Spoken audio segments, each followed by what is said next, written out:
Right now on Upfront. Shutdown fallout. Governor, was it a mistake? Hell no.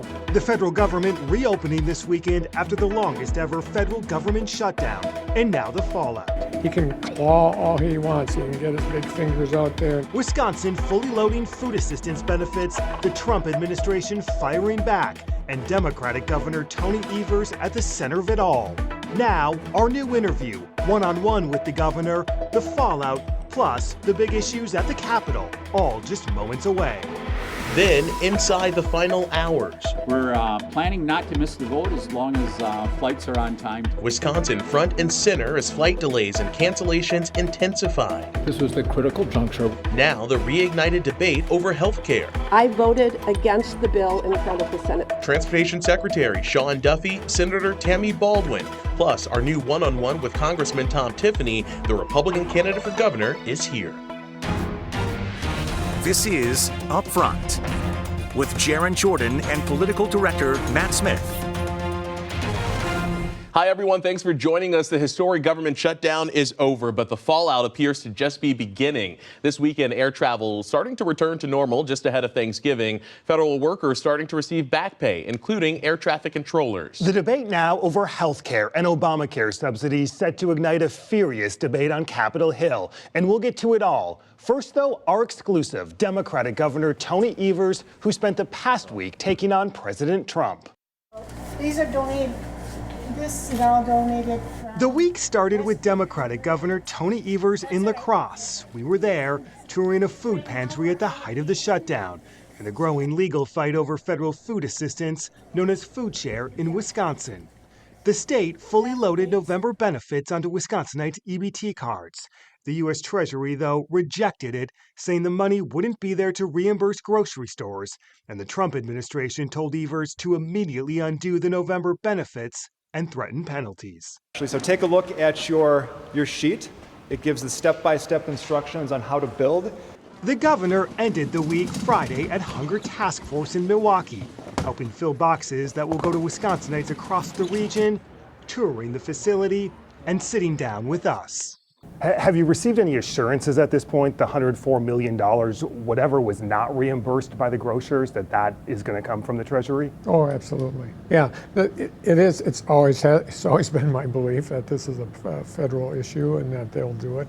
And so, yes, everything that I've heard subsequent to the deal in Washington, D.C., that everything's going to be covered just like has been in the past. Have you received any official word, though, from the administration that is happening?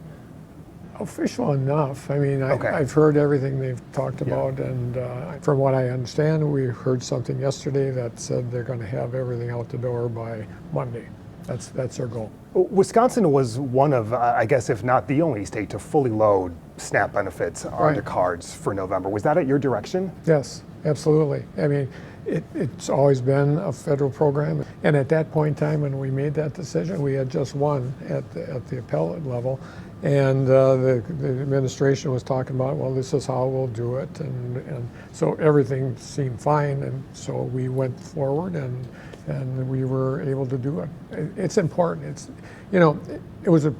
It wasn't, in my opinion, a risky thing because we followed the courts. And frankly, we should have never been in that position. That the federal government should have been helping out. When the administration said money rejected, undo what you did, the Trump administration, did you take that as a serious threat? Of course, but I knew we were in the right position. I mean, they were just kind of BSing by that time to try to make up for their, ineptness. And so, no, I felt it was nothing more than that. And so we were always positive. I mean, could it have blown up at some point in time, I suppose, but that's not the way government's supposed to work. The U.S. Agriculture Secretary, I think yesterday, said SNAP is a broken program full of bad things, essentially, is what she said in an interview. The Trump administration is asking for data from all the states on SNAP recipients. I think 29 have said yes, mainly Republican states. Wisconsin has said no. Why not give the data to see if there's any bad apples or fraud within the system? Well, that system is analyzed every single year, and we feel confident in it. So, the idea that they're asking for this information they're looking for ways to get out of doing it, frankly, and that is inappropriate. I mean, we have people in the state of Wisconsin that need help making sure they're having nutritious meals, and so we feel the program right now is working just fine. Broadly, Democrats in Washington didn't really get what they wanted at the end of this. Was the shutdown worth it? That's a good question. You hate to see it happen because, think about all the thousands of people that were, out of a job and weren't getting money, and all the services and the flights and all that. And but it's been a difficult thing for Democrats to kind of to take it. But at the end of the day, we're all back. I'm a realist. We're going to be in this position at some point in time. Let's talk about some state issues. The Trump administration continues to say, the president continues to say, he may send National Guard troops to other cities across the country, other states. We've seen what's played out in Chicago, just to the south of us. Has your administration made any plans for if the president deployed troops anywhere in Wisconsin? Well, we can take care of our own. There's no question about that. We have good police officers all across the state, well trained. Plus, we have National Guard, our own National Guard. So I don't think we need any interventions. Do we always care about making sure people are safe? All that, absolutely. But we don't need somebody, National Guard from another state. I mean, that just is, it's not needed. Have you had conversations about what if that happens? What if that happens? We'll try to reject it. Yeah. It's the idea that somehow the people that Trump is bringing into other states magically are accomplishing something. National Guard are not police officers. They don't have police. They don't have the training. They don't. So that's why you see them in D.C. Collecting garbage and doing other stuff. So they can claim whatever they want, but we have good folks here that can take care of the business. In Madison, the Department of Public Instruction is under scrutiny after a Cap Times article questioned the agency's transparency and how it investigates accusations of sexual misconduct and grooming. An audit is now underway, and State Superintendent Jill Underly recently testified before lawmakers. A bill now introduced would define grooming and make it a felony. I'm curious, first and foremost, do you think it was appropriate for the department to essentially not tell the public about some 200 investigations that spanned a 5-year period? It's hard to say. I wasn't there, but I will just say this about that. The issue of grooming is very difficult. I mean, I remember when I was state superintendent, we went through some things to kind of make that more thoughtful and helpful. But at the end of the day, grooming is something that is hard to define. And if we want it to be against the law, we need to identify what it is. I remember very clearly what we thought back when I was at the Department of Public Instruction, grooming, and then teachers will say, so I can't do this, I can't do that. If we believe we can find a good definition for grooming and it's against the law, that'll change everything. It's just a very difficult thing to define. Should DPI be more transparent in their investigations? Well, sure, but they're not police officers, and they're not DAs.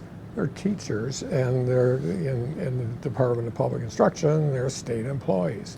So let's get a definition first before we decide how we're going to implement it. It's going to be really hard. It's going to be tacky, but let's have a conversation about it. So the legislation that has recently been introduced to define grooming, is that something you would sign? Well, it depends. I mean, if it's going to stop teachers from maybe putting their arm around a kid when they're hurting, probably not. Have you been involved in those conversations yet with lawmakers? Not yet. Yeah. But people are getting all excited. I know they want to pick on the Department of Public Instruction. I'm used to that. Been there, done that. But this is an important one. I mean, do we want to take teachers and essentially make them into robots? Probably not. So let's figure it out. Let's figure that out first before we start hammering the DPI or hammering some teachers in the state. Let's come up with a definition that everybody can agree on. And you have faith in State Superintendent Underly to handle this? Yeah, she can do it. Yeah. Let's move on to a couple bills moving through the legislature. Would like your thoughts on a couple of them. There's a sports betting bill that's going to go before the Assembly on Wednesday that would allow sports betting through the tribes. Right. Are you going to sign that? I haven't seen it yet, but that has to be the ultimate goal. The tribal nations in the state are the ones that deal with gambling. Are you fine with the tribes receiving at least 60% of the profits? Yeah, I want to take a look at it. I'm not. All that stuff, the nitty-gritty is important, but for me the most important thing is that the native nations in the state are the ones in charge. So you don't care that FanDuel or DraftKings are really not too happy with this legislation? I'm not too concerned about that. But open to signing it? If it's what I'm thinking it is, yes. Let's wrap quickly. I want to talk about the Democratic primary for governor. Someone's going to replace you in a year. Give me your analysis on the current field of Democrats. They're all good people. I'm not supporting anybody in particular, and so it's kind of fun watching it from the side instead of being part of it. But we have a good crew, and I'm guessing there's going to be more. At one time, when I ran the first time, there was 20 Democrats running for the office, so this is a small group. And it's good for democracy, so let's see how it goes. What happens if former Lieutenant Governor Mandela Barnes gets in the race? What does that do? I'm not sure. I mean, he certainly has name recognition, but there's lots of other good people too. On your endorsement, what would prompt you to endorse at the end of the day before August? Well, I'm not sure I will. Yeah, it would have to be something extraordinarily, even beyond what I've been thinking about. So I'm letting them do their thing. I know that's important work, and I'm doing my job. I've got a year and a couple months. I want to accomplish as much as we can over that period of time. They need to do what they're doing. I need to do what I'm doing. Would you consider yourself a lame duck governor at this point? Oh, hell no. No, I'm still getting paid for this job. And we got a lot of things we have to do. You know, for instance, all this is important work. You know, we're going to be up against the health care thing in a few weeks with the Affordable Care Act. That's all a mess. There's plenty of work to do. All right, coming up inside the final hours of the shutdown and what's next, our new interviews with Transportation Secretary Sean Duffy, Senator Tammy Baldwin, and Congressman Tom Tiffany next.